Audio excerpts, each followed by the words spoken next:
Hello everyone, my name is Karishma Gupta. I'm your new educator of accounts. Okay मैं आज से ना आपकी 11th क्लास की अकाउंट्स शुरू करने जा रही हूँ और हम शुरू से एंड तक ईच एंड एवरी पार्ट को पढ़ेंगे। ठीक है, आपके पास रोज आपको मैं ये कॉन्सेप्ट समझाऊंगी। मेरा रोज आपको ये कॉन्सेप्ट ये कि मोटिव है कि मैं आपको अपने कॉन्सेप्ट्स को अच्छे से समझा सकूँ। ठीक है, और if you have any problem my explanation in any word in line और anything you please inform me ना कमेंट एरिया। आप मुझे उस कमेंट एरिया में बता सकते हैं, तो मैं I will try my best कि मैं आपको ईच एंड एवरी पॉइंट को अच्छे से एक्सप्लेन कर सकूं। ठीक है, और दूसरी चीज़ मैं आपको एक बात देखिए, कोई भी काम को शुरू करने से पहले मैं आपको एक बात और बताना चाहूँगी कि जब भी आप कोई भी चीज़ को शुरू करें, चाहे वो कोई काम हो, चाहे वो पढ़ाई हो, कुछ भी हो, तो आप अपने मन में उसके लिए एक चीज़ पॉजिटिव रखें हमेशा कि जो आप काम कर रहे हो, अगर आप पढ़ रहे हो तो वो आपको अच्छे से लर्न होगा, अच्छे से आपको समझ में आएगा। अगर आप ये थॉट रख करके पढ़ते हो, ठीक है, तो लाइफ में आपको किसी भी चीज़ में कभी भी मात नहीं मिलेगी। हमेशा आप उस चीज़ को ग्राप करते चले जाओगे, हमेशा उस चीज़ को लर्न करते चले जाओगे। आपको वो कभी कोई टाइम ऐसा नहीं आएगा कि आपको कोई चीज़ समझ में ना आए या आप उसमें सक्सेस ना पा सको। बट ज़रूरत है सिर्फ किस चीज़ की? पॉजिटिविटी की। तो चलिए हम शुरू करते हैं कि व्हाट इज़ अकाउंटिंग। देखिए, अकाउंटिंग क्या होता है कि हम लाइफ में आप हैं, हमें कोई भी बिजनेस है, इंडस्ट्री है, फर्म है, कोई भी है, तो वो क्या सोचते हैं पर्सन्स कि जब अगर वो बिजनेस कर रहे हैं, ठीक है, तो वो बिजनेस क्यों करते हैं? किसी भी भाई वो बिजनेस क्यों करते हैं? वो ये जानने के लिए कि हम प्रॉफिट कमा रहे हैं या लॉस कमा रहे हैं, या फिर भाई डेली टू डेली जो ट्रांजेक्शन्स होती हैं, जैसे कि आप लोग कैश में कोई भी सेल करते हो, कैश में परचेज करते हो, या फिर क्रेडिट में उधार में कोई भी सेल करते हो, या फिर उधार में कोई भी परचेज करते हो, या डेली टू डेली जो आपके खर्चे होते हैं, ठीक है, डेली टू डेली जो आप खर्चे करते हो अपने, कोई भी आपको एक्सपेंसेस हो रहे हैं, कोई भी आपको इनकम्स मिल रही हैं, या पैसे आपके पास कहीं से आ रहे हैं, कहीं जा रहे हैं, ठीक है, या फिर आपके बिजनेस में कितनी असेट्स हैं या फिर कितनी लाइबिलिटीज़ हैं, कि लाइबिलिटी क्या कि आपको कितना किसको देना है। ठीक है, तो ये सारी चीज़ें आप किसकी हेल्प से जान पाते हो? अकाउंटिंग की हेल्प से।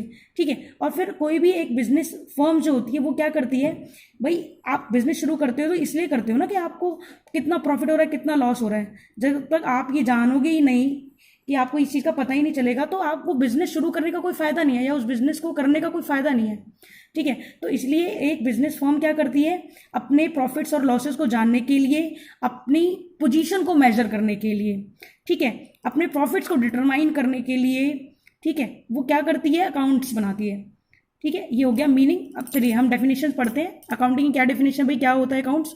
Accounting is a process, accounts एक प्रोसेस होता है of identifying, measuring and communicating economic information to permit informed judgments and decision by users of a information.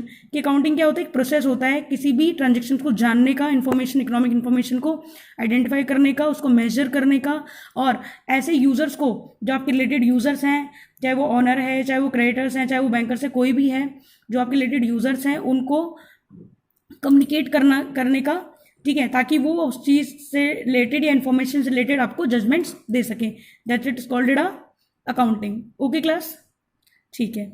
अब देखिए, अब कुछ ऑब्जेक्टिव्स होते हैं कि एक जो बिजनेस फर्म होती है ना, वो क्यों अपने अपने अकाउंट्स बनाती, क्यों क्यों अब जैसे कोई भी आप बताइए कि एक फर्म क्यों अपने अकाउंट्स बनाएगी? भाई एक जो डेली टू डेली ट्रांजेक्शन्स होती हैं, कि आपने डेली टू डेली परचेज किया, सेल किया, ठीक है, कोई गुड्स मंगवाए आपने, या गुड्स किसी को दिए, ठीक है, तो जो भी ट्रांजेक्शन होती है आप उनको डेली टू डेली लर्न तो नहीं रख सकते ना, याद तो नहीं रख सकते, ठीक है, आप, और ना ही कोई चीज़ आप उसके लिए आपको क्या करना पड़ेगा? उसके लिए आपको उनको रिकॉर्ड करना पड़ेगा। आप उसको एक ही तरीके से याद रखोगे कि भाई जो ट्रांजेक्शन आपने एंड से लेके मंथ के एंड ले लो, ईयर, हाफ ईयर ले लो, या पूरा फुल ईयर ले लो, ईयरली एंड में आप उन चीज़ों को याद ही नहीं सकते, इसलिए आप उन्हें क्या करते हो? रिकॉर्ड करते हो। ठीक है, इसीलिए हम, ताकि हम डेली टू डेली ट्रांजेक्शन्स को रिकॉर्ड, मतलब डेली टू डेली ट्रांजेक्शन को याद रख सकें, देख सकें, भाई हमें कहाँ हमने क्या, कौन सी ट्रांजेक्शन की है, कितना हमने सेल किया है, कितना हमने परचेज किया है, ठीक है, तो इन सारी चीज़ों को जानने के लिए हम क्या बनाते हैं? अकाउंट्स बनाते हैं। और अब पढ़ते हैं हम इसके ऑब्जेक्टिव्स। ऑब्जेक्टिव्स क्या होते हैं क्लास? सबसे पहले देखिए, मेंटेनिंग अकाउंटिंग रिकॉर्ड्स, कि डेली टू डेली ट्रांजैक्शन के जितने भी रिकॉर्ड्स होते हैं, जितने भी अकाउंटिंग रिकॉर्ड्स होते हैं, उनको मेंटेन करने के लिए। क्योंकि एक जो बिजनेस फर्म होती है वो क्या करती है, जो एक बिजनेस फर्म होती है वो जितने भी ट्रांजैक्शन होते हैं डेली टू डेली, उनको क्या कर लेते हैं, रिकॉर्ड कर लेती है, ताकि at the end of the year आप क्या कर सको, प्रॉफिट एंड लॉस को जान सको। दूसरा वो क्या बोलता है, डिटरमाइनिंग फाइनेंशियल पोजीशन। कोई भी एक फर्म होती है वो क्या करती है भाई, जब एंड द एंड जब वो पूरी ट्रांजेक्शन्स को रिकॉर्ड करती है, ठीक है, और रिकॉर्ड करने के बाद उसमें कंक्लूजन निकलता है प्रॉफिट एंड लॉस का, ठीक है। अगर लॉस हो रहा है तो हमारी कंपनी लॉस में जा रही है, वो फाइनेंशियल पोजीशन हमें पता चलेगी कि हमारी फाइनेंशियल पोजीशन अभी अच्छी नहीं है। और अगर उसको प्रॉफिट हो रहा है तो वो फाइनेंशियल पोजीशन हमें पता चलेगी। तो with the help of accounting हम क्या करते हैं, डिटरमाइनिंग करते हैं अपनी फाइनेंशियल पोजीशन को, ठीक है। दूसरा आगे करते हैं डिटरमाइनिंग प्रॉफिट एंड लॉस। भाई सही बात है, सबसे मेन ऑब्जेक्टिव ही किसी भी अकाउंटिंग फर्म का मेन ऑब्जेक्टिव ही क्या होता है, बिजनेस फर्म का, डिटरमाइन करना प्रॉफिट एंड लॉस को। अगर प्रॉफिट एंड लॉस को डिटरमाइन करना नहीं होता ना, तो कोई भी जो फर्म होती है वो नहीं बनाती अकाउंटिंग। लेकिन भाई उनको ये जानना होता है कि एट द एंड हम प्रॉफिट में है या लॉस में है, इसलिए हम क्या बनाते हैं, अकाउंटिंग रिकॉर्ड्स बनाते हैं, बुक्स बनाते हैं, ठीक है। तीसरा क्या होता है आपका, फैसिलिटेटिंग मैनेजमेंट। मैनेजमेंट को फैसिलिटेट करने के लिए कि भाई ये अकाउंटिंग रिकॉर्ड से भी मैनेजमेंट क्या करता है, अपने लिए डिसीजंस ले सकता है, ठीक है। उसको भी इंफॉर्मेशन मिलती रहती है, भाई अगर प्रॉफिट हुआ है हमें तो सही है, प्रॉफिट हुआ है तो हमें अच्छी बात है, भी प्रॉफिट हो रहा है, क्यों हो रहा है प्रॉफिट और क्या उसके रीजंस हैं, ताकि उन रीजंस को जानने के बाद हम डिसीजन ले सकें कि भाई हम उस प्रॉफिट को और भी बढ़ा सकें।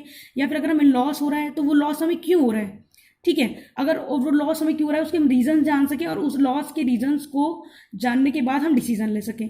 तो मैनेजमेंट के लिए भी जो अकाउंटिंग होता है वो बहुत हेल्पफुल होता है, ठीक है, एक उसके लिए बनाते हैं हम। दूसरा बोलते हैं providing accounting information to users. अब देखिए कोई भी जो अकाउंट, जो भी कोई भी पर्सन होता है, कोई भी यूजर्स होते हैं, ठीक है, कोई जैसे आपके बैंक्स हो गए, इन्वेस्टर्स हो गए, ठीक है, ऑनर हो गए, एम्प्लॉयज़ हो गए, ये सारे कौन होते हैं, यूजर्स होते हैं अकाउंट्स के, आपके बिजनेस फर्म के यूजर्स होते हैं, ठीक है, आपके पार्टनर्स होते हैं।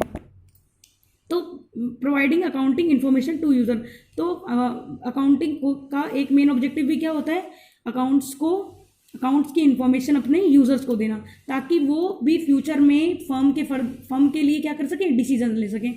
जैसे कि सपोज करो कि आपको बहुत अच्छा प्रॉफिट हो रहा है, ठीक है, आपको एग्जांपल लेता हूँ इस चीज़ के लिए कि भाई आपको एक बहुत अच्छा प्रॉफिट हो रहा है और आप बैंक से लोन लेने गए, ठीक है, बैंक से आप लोन लेने गए तो बैंक आपकी बैलेंस शीट देखेगा और देखेगा भाई इस फर्म को बहुत ज़्यादा प्रॉफिट हो रहा है, बहुत अच्छा प्रॉफिट हो रहा है, ठीक है। अब वो आपको ईजिली लोन दे देगा ना, क्योंकि उसकी आपकी बैलेंस शीट में उसे क्लियरली दिख रहा है कि आपको बहुत अच्छा प्रॉफिट हो रहा है, ठीक है। आप ऐसे ही एग्जांपल आपका दूसरा लेते हैं एम्प्लॉयज़ का, ठीक है। जब एम्प्लॉयज़ को ये पता चलेगा कि भाई हमारी जो बिजनेस है, हमारी जो कंपनी है या फिर हमारी जो फर्म है वो प्रॉफिट में चल रही है, तो उनको भी थोड़ी उम्मीद होती है इस चीज़ की कि भाई कल को हमें बोनस भी एक्स्ट्रा मिलेगा या फिर हमारी सैलरी इंक्रीज होगी। तो जो एम्प्लॉयज़ होते हैं वो भी मन लगा के काम करते हैं। तो उन यूज़र्स के लिए इन्फॉर्मेशन को भी कम्युनिकेट करना, ये भी क्या होता है, अकाउंटिंग का एक जो ऑब्जेक्टिव होता है। दूसरा क्या होता है आपका, protecting business assets. Business assets को प्रोटेक्ट करना क्या होता है, ये भाई एक बहुत ही मेन ऑब्जेक्टिव होता है, ठीक है। जैसे कि भाई एक बिजनेस में कितनी एसेट्स हैं, ठीक है, उन एसेट्स को मेंटेन करके रखा जा रहा है या नहीं रखा जा रहा है, या उनकी रिकॉर्ड वैल्यू क्या है, ठीक है, या उनकी करंट वैल्यू क्या है, इन सबको जानने के लिए, ठीक है, इन सबको जानने के लिए और उनको प्रोटेक्ट करने के लिए भी हम क्या करते हैं, अकाउंटिंग करते हैं। तो ये हो गए सारे इसके मेन ऑब्जेक्टिव। आई होप को आपको ये सब कुछ समझ में आया।